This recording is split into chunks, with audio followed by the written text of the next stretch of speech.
അമ്മേ എന്താ അമ്മ വെന്തോ? വേകുമ്പോഴേ മണിയടിക്ക. മോനങ്ങ് പോ. വല്ലാതെ വിശക്കുന്നുണ്ടല്ലേ? പകൽ നേരത്ത് ഒന്ന് പുറംപണി ചെയ്യാൻ ഇവിടെ ഇഷ്ടം പോലെ ആൾക്കാരുണ്ട്.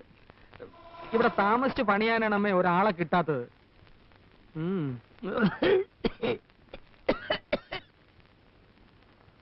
ജോലിക്ക് അപേക്ഷിച്ചിട്ട് എന്തായടാ ഹരികൃഷ്ണ, കിട്ടുവോ? ഈ വീട്ടിൽ നിന്ന് രക്ഷപ്പെടണമെങ്കിൽ എനിക്കൊരു ജോലി കിട്ടിയേ പറ്റൂ. പ്രൈവറ്റ് എങ്കിൽ പ്രൈവറ്റ്, പബ്ലിക് എങ്കിൽ പബ്ലിക്. ഞാൻ ചാടും. നീ ഒരു ജോലിക്ക് കയറുന്ന ഞാൻ കണ്ടസാടാ. നീ ധൈര്യമായിട്ട് കയറ്. വീട് വിട്ട് പുറത്ത് ജോലിക്ക് പോകുന്നത് അച്ഛൻ ഇഷ്ടാവോ എന്തോ. ഏതായാലും അച്ഛന്റെ സമ്മതം കൂടി അറിഞ്ഞിട്ട് പോരെ.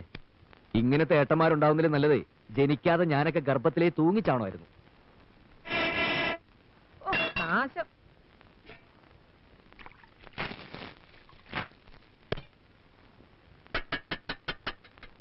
ഇത്ര വേഗം ചോറായോ? എന്നിട്ട് വയ്യ. എല്ലാം കൂടെ വിട്ട് വിഴിഞ്ഞേക്കരുത്. ഉണ്ടിട്ട് കളിക്കാം. നീ എന്തിനാടി മണി അടിച്ചത്? ഇത് മരണമണിയാ. എനിക്ക് വയ്യ ഇങ്ങനെ അടുപ്പിൽ ഊതി ഊതി പ്രാണം കളയാൻ. ഒരുത്തി എനിക്ക് ഇതിനകത്ത് കിട്ടണം. അതിന് കഴിയോ?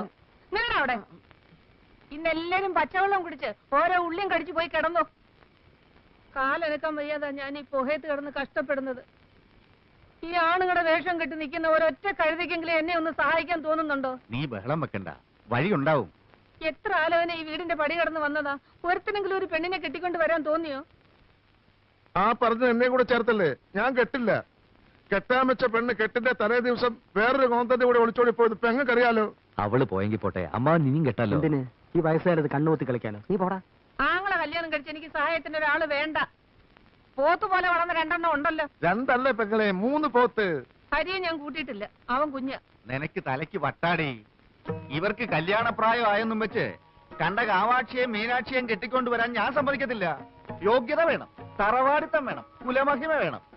ഇതൊന്നുമില്ലാതെ കേറി വരാൻ ഈ വീടെന്താ പെണ്ണുങ്ങടെ കുളിക്കടവോ? ഇതെല്ലാം ഉണ്ടെന്നും പറഞ്ഞ് പരമശിവൻ കൊണ്ടുവന്ന ഒരു ആലോചനയില്ലേ, അതൊന്ന് നോക്കിക്കൂടെ? മച്ചമ്പി, അത് നേരാ. ഒരു വലിയ തറവാട്ടിലെ ഏട്ടനെ അനിയനും മറ്റൊരു വലിയ തറവാട്ടിലെ ഏട്ടത്തെയും അനിയത്തെയും കെട്ടുന്നതിൽ ഒരു തരക്കേടുമില്ല. വെട്ടിയാൽ വാള് മുറിയുന്ന തറവാടാ അവരുടേത്. 500 കൊല്ലം മുമ്പ് ഇവിടുത്തെ നാടുവാഴിയായിരുന്നു അവരുടെ കാരണവരെ. കുലമഹിമ ഇതിലപ്പുറം ചിന്തിക്കാനുണ്ടോ? എന്നാൽ അന്നങ്ങേർ ഇവിടുത്തെ പേര് കേട്ടൊരു സിംഹമായിരുന്നിരിക്കണം. 500 കൊല്ലം മുമ്പ് ഇവിടെ മുഴുവൻ കാണായിരുന്നടാ. എന്റെ ഏട്ടന്മാര് കല്യാണം കഴിക്കുന്ന ആരെയായാലും കൊള്ളാം, അവർക്ക് ഇത്തിരി ഭംഗി വേണം. അതെനിക്ക് നിർബന്ധമാണ്. അതെനിക്ക് നിർബന്ധം. പെണ്ണാളെങ്ങനെ? നല്ല തക്കാളി, തക്കാളി പോലത്തെ പെണ്ണുങ്ങള്. പച്ചത്തക്കാളിയോ പഴുത്ത തക്കാളിയോ? മൂത്തവൾ ഇത്തിരി പച്ച, ഇളയത് ഇത്തിരി പഴുത്തതാ. എനിക്കങ്ങനെയാ തോന്നിയേ. ഇനി നിങ്ങൾ കാണു. കൊണ്ടു കൊടുക്കൂ കുട്ടി. അതിലേതാ എന്റെ ചെക്കൻ? ജാതക ചേർത്ത നല്ലപോലെ ഉണ്ടെന്നാ കണ്ടത്. ഏറ്റവും നന്നായി ചേരുന്ന ജാതകം തമ്മിൽ കൂട്ടിക്കെട്ടാം. എന്താ? ആയിക്കോട്ടെ. എന്താ വിരോധോട്ടോ? ഒരു വിരോധമില്ല. ഈ 2 നിലപാട് ഒന്നിച്ചാൽ പിന്നെ ഈ കാർന്നന്മാരാണല്ലോ ഇവിടുത്തെ നാടുവാഴികൾ. പച്ചത്തക്കാളി വരട്ടെ.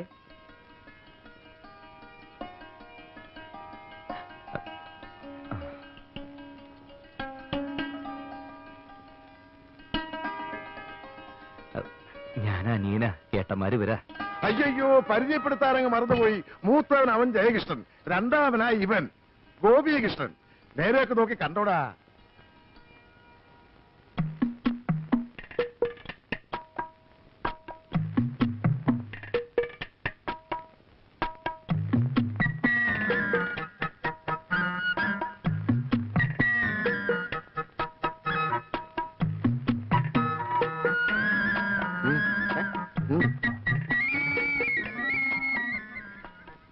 എന്താ അതിന്റെ അഭിപ്രായം? എനിക്കല്ലേ നല്ലതാ, എനിക്ക് മതി. നിന്റെ കാര്യം എങ്ങനെ? എനിക്ക് ഇളയതിനെ മതി. എടാ, നിനക്ക് പറഞ്ഞു വെച്ചിരിക്കുന്ന മൂത്തേനെയാ. അതിന് എനിക്ക് വേണ്ട. അതിന് മൂപ്പിത്തിരി കൂടും. അമ്മാവിന് ഇതിൽ ഇടപെട്ട് എന്റെ കാര്യം കലക്കരുത്. ഇത് നടന്നില്ല, എനിക്കിനി വിവാഹമേ വേണ്ട. എന്താടി ഇരുന്ന് മോങ്ങുന്നത്? എന്താണെന്ന് അവർക്ക് ആ 2 പേരും വേണ്ടെന്ന്. 2നും പഠിപ്പില്ല അത്രേ. അത്ര നിർബന്ധാണെങ്കിൽ ഇളയവനെ കെട്ടിക്കൊള്ളാന്ന് നിർത്തി. അപ്പൊ മൂത്തവൾക്കും അവനെ തന്നെ വേണം. പുറത്ത് അതിലും വലിയ പ്രശ്ന. 2 ആൾക്ക് ഇളയതിനെ മതി, മൂത്തതിന് ആർക്കും വേണ്ട. ഞാൻ എന്താ ചെയ്യാ? ഇവളുമാർക്ക് ഇത്രയും ബുദ്ധിയില്ലാണ്ടായല്ലോ. ഇത്രയധികം സ്വത്തുള്ള കുടുംബത്തിൽ നിന്ന് ഇങ്ങനെ ഒരു ആലോചന ഇതിനു മുമ്പ് വന്നിട്ടുണ്ടോ? ഞങ്ങൾക്കുള്ള സ്വത്തൊക്കെ മതി. അത് ഒന്ന് 8ാം ക്ലാസ്സും ഒന്ന് 7ാം ക്ലാസ്സും. നേരെ വേണം പേരിന്റെ സ്പെല്ലിംഗ് പോലും പറയാൻ അറിയില്ല. അവരെ കെട്ടാൻ ഞങ്ങൾക്ക് വയ്യ. അത്രയ്ക്ക് ദണ്ണമാണ് ഈ മൂത്തേനെ അമ്മാവൻ കെട്ടി. പെണ്ണ് കാണാൻ വന്നിട്ട് ഒരുമാതിരി വിട്ടിത്തരം കാണിക്കരുത്. ആ. എന്താ അവരുടെ തീരുമാനം? എനിക്ക് അനിയത്തിയാ മതി. എനിക്കും അനിയത്തിയാ മതി.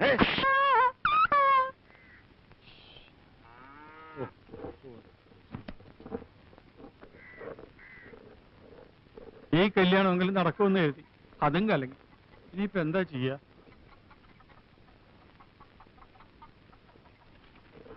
പുറം ജോലിക്ക് ഒരു പണിക്കാരിയെ കൊണ്ടുവന്നിട്ടുണ്ട്. ദേ ഒന്ന് ഇനി ഭാനുമതി അമ്മക്ക് ഒരു പ്രശ്നം ഉണ്ടാവില്ല. ഞാൻ വളരെ വിശാലമായി വലവീശി പിടിച്ചതാ. പേര് കാർത്തികേയനി. 24 മണിക്കൂറും അധ്വാനിച്ചോളും. ചിലവും താമസവും കഴിഞ്ഞ് മാസാമാസം ഒരു 100 രൂപ കയ്യിൽ വെച്ചു കൊടുത്താൽ പരമാനന്ദം. കാർത്തിയാനയുടെ വീട് എവിടെയാ? വടക്കാണെന്നാണ് അവള് കാണിച്ചതിന്റെ അർത്ഥം. വിശ്വസിക്കാവോ?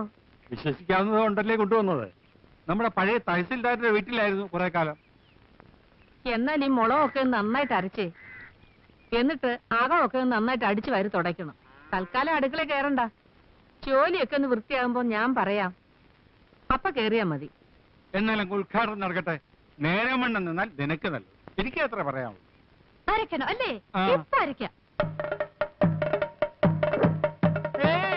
ഈ എവിടെ കൊണ്ടുപോകുന്നത്?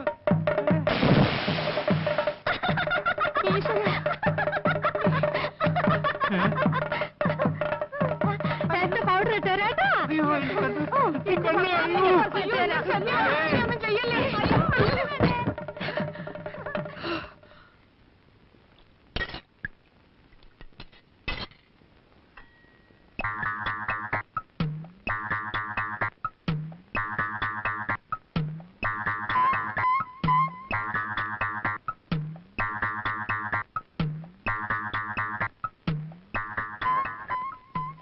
തഹസിൽദാരുടെ വീട്ടിൽ ഒരു മാസം നിന്നപ്പോ തലയ്ക്ക് സുഖമില്ലെന്ന് പറഞ്ഞ് അവളെ ആശുപത്രിയിൽ അയച്ച വിവരം ഞാൻ അറിഞ്ഞിരുന്നില്ല.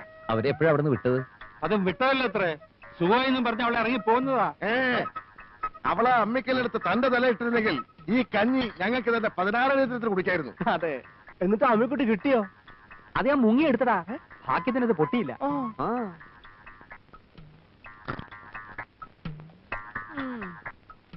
വിതച്ചാലും കൊയ്താലും പോരാ, തിന്നാനും യോഗം വേണം.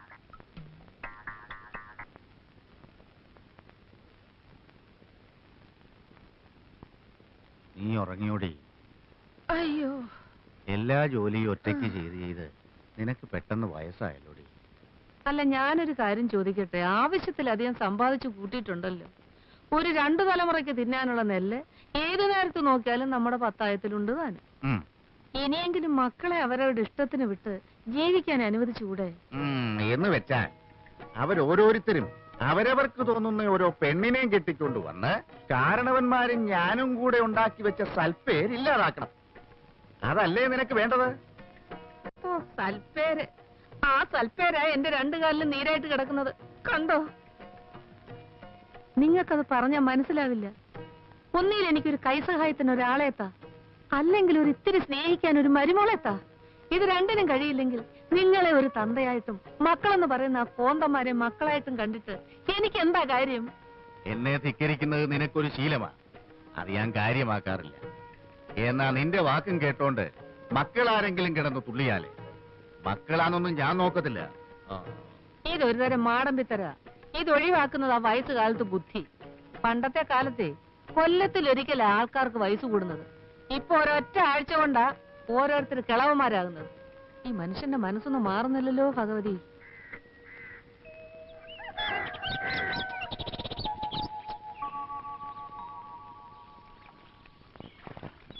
മനുഷ്യനായാലേ കുറച്ച് മര്യാദയൊക്കെ വേണം. അമ്മാവനാണെന്ന് വെച്ച് ചെറ്റത്തരം കാണിക്കരുത്. 2 ദിവസമായില്ലേ എനിക്ക് വന്നൊരു കവർ പോസ്റ്റ്മാൻ നിങ്ങളെ ഏൽപ്പിച്ചിട്ട്? അത് നിങ്ങൾ എനിക്ക് തന്നോ? എന്തായാലും എപ്പോ? മിനിയാന്ന് ചന്തക്കാരി വിലാസിനുടെ വീട്ടിൽ വെച്ച് അമ്മാവനെ കണ്ടപ്പം കത്ത് കയ്യോട് അമ്മാവനെ ഏൽപ്പിച്ചു എന്നാണല്ലോ പോസ്റ്റ്മാൻ കാതർകൂട്ടി എന്നോട് പറഞ്ഞത്. അമ്മാവൻ എന്തിനാ ചന്തക്കാരി വിലാസിനിയുടെ വീട്ടിൽ പോയത്? ആ വിലാസിനിക്ക് ആ. കുറച്ച് ഇഞ്ചി വേണമെന്ന് പറഞ്ഞു. ആഹാ. അത് സംസാരിക്കാനാണ് ഞാൻ അവിടെ പോയത്. ഇഞ്ചി കച്ചവടം നിർത്തി കാര്യം പറ. പൊള്ളാച്ചിന്ന് എനിക്ക് വന്നൊരു രജിസ്റ്റർ പരിചയത്തിന്റെ പേരിൽ അമ്മാവൻ ഒപ്പിട്ട് വാങ്ങിച്ചു എന്നാണ് ആ കാതർകൂട്ടി എന്നോട് പറഞ്ഞത്. അത് എവിടെയെന്നാ ചോദിച്ചത്? ഓ, അത് നേരാ. അത് ഞാൻ എന്റെ ട്രൗസറിന്റെ പോക്കറ്റിൽ ഇട്ടിട്ടുണ്ട്. ഓ, അതെനിക്ക് വന്നൊരു അപ്പോയിന്റ്മെന്റ് ഓർഡറാ. പൊള്ളാച്ചിയിലെ PKT പാഴ്സൽ കമ്പനിയിലെ മാനേജിംഗ് ട്രെയിനി ആയിട്ട് എന്നെ വിളിച്ചിരിക്കുക. ഇവിടുത്തെ ബ്രാഞ്ച് മാനേജർ പറഞ്ഞിട്ടാണ് ഞാൻ ആപ്ലിക്കേഷൻ അയച്ചത്. ആ ട്രൗസറോടെ അമ്മാവാ? ആ സാധനം എന്റെ കീശ കാണും. ട്രൗസറോടെ? ആ ട്രൗസറാ ഞാനിപ്പോ ഇട്ടിരിക്കുന്നത്. എന്റെ ജോലി കഴിഞ്ഞല്ലോ ദൈവമേ.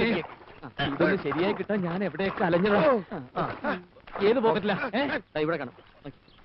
അനക്കാതെ. വരട്ടെ തുറക്കുന്നതിന് മുമ്പ് അത് വെയിലത്ത് വെച്ചൊന്ന് ചൂടാ. ഇത് ചൂടാക്കുന്നതിന് മുമ്പ് എനിക്ക് വേറൊരു സാധനം തണുപ്പിക്കാനുണ്ട്. കേട്ടിടത്തോളം വെച്ച് ഇതാകപ്പാടെ ഒരു നനഞ്ഞ പണിയാണല്ലോടാ. നിന്റെ കയ്യിലുള്ള പഠിത്തം വെച്ച് ഇതിലും വലുതൊന്നും കിട്ടൂലേ? ഇപ്പോ മാനേജ്മെന്റ് ട്രെയിനിയാ, പിന്നീട് മാനേജർ ആകാം. ആ നീ പറയുന്നതൊന്നും എനിക്ക് മനസ്സിലാവുന്നില്ല. അന്തസ്സുള്ള പണിയാണോടാ മച്ചമ്പി? ആവശ്യത്തിന് അന്തസ്സൊക്കെ ഉണ്ട്. PKT എന്നൊക്കെ പറയുമ്പോ തന്നെ ഒരു വെട്ടിപ്പൊട്ടണ പോലില്ലേ? എന്ന് പറയുമ്പോൾ അതിലും ശബ്ദമുണ്ട്. ഇത്രയും ദൂരത്തേക്ക് പോകുന്നതിലേ എനിക്കൊരു മനപ്രയാസമുള്ളൂ. വായിക്കാൻ അറിയാൻ മേലാതെ മച്ചമ്പി എന്തിനാ കടലാസ് പിടിച്ചോണ്ടിരിക്കുന്നത്? അത് ഇവന് കൊടുക്ക്. ഈ വീട്ടില് 4 അക്ഷരം പഠിച്ചെന്ന് പറയാൻ ഇവൻ മാത്രല്ലേ ഉള്ളൂ. ഈ തറവാടിന്റെ പേര് പുറത്തൊക്കെ ഒന്ന് അറിയട്ടെ. എന്താ? ആ ഇവൻ പോണമെന്ന് തന്നെയാ എന്റെ അഭിപ്രായം. ഏട്ടന്മാർ രണ്ടാളും എന്നെ കൊണ്ട് ഒരു കാശും ചെലവാക്കിയിട്ടില്ല. അതേസമയം ഇഷ്ടം പോലെ സമ്പാദിച്ചു തന്നിട്ടുമുണ്ട്. നിന്നെ പഠിപ്പിക്കാൻ ചെലവാക്കി എന്റെ പലിശയെങ്കിലും എന്റെ ഈ വരണ്ടേ? PKT എങ്കിൽ PKT. ഒരു നാല് കാശ് കൊണ്ടുപോവാ.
ஏண்டா திருட்டு முண்டா, சாவறதுக்கு உனக்கு வேற இடம் கிடைக்கல? என்னடா திருட்டுன்னு முழிக்கிற? ஆளை பார்த்தா தடிமாடு மாதிரி இருக்கிற. கேக்குறல்ல, பதில் சொல்டா. டேய் நீ தற்கொலை பண்ணிக்கிற என் வண்டி தானே கிடைச்சது? என்ன என்னாச்சு? டயர் ஏறி இருந்தா இந்நேரம் இவன் சட்னியா இருப்பான். அப்புறம் நான் ஜெயிலுக்கு போயிருப்பேன். அடிக்காதப்பா. ஒருத்தர் தற்கொலை பண்ணா ஏதாவது காரணம் இருக்கும். என்னன்னு கேட்போமே. ஏன் தம்பி നീ ആര്? എങ്ക എന്ത് പറഞ്ഞേ? ഞാൻ ഹരീഷനാണ്. ഈ ലോറിയുടെ കമ്പനിയിൽ മാനേജറായിട്ട് ജോയിൻ ചെയ്യാൻ വന്നതാ. കേട്ടിയാപ്പാ, അടിக்கிறதுக்கு முன்னாடி காரணத்தை கேட்டுக்கணும். இந்த ஆளு உன் கம்பெனிக்கு புது மேனேஜர். ஐயோ வணக்கம் சார். வணக்கம். ആ പറഞ്ഞോളൂ, ഞാൻ മലയാളം മറന്നിട്ടില്ല. മലയാളിയാ? ഒയ്യോ, വെളുപ്പിന് വന്നപ്പോ മുറി കിട്ടിയില്ല. ഞങ്ങളുടെ കമ്പനിയുടെ ലോറി കിടക്കുന്ന കണ്ടപ്പോ വന്ന് നോക്കി. ഡ്രൈവർ അകത്തും ക്ലീനർ മുകളിലും ഉറങ്ങുന്നത് കണ്ടു. ഉണരുമ്പോ ഇതിൽ തന്നെ കയറി ഓഫീസ് ചെല്ലാലോ എന്ന് വിചാരിച്ച അതിന് അടിയിൽ കയറി കിടന്നത്. ആകാപത്തായി. ഒരു ടീ? ഒയ്യോ വേണ്ട, ജീവൻ തിരിച്ചു കിട്ടിയില്ല അണ്ണാച്ചി, അത് മതി.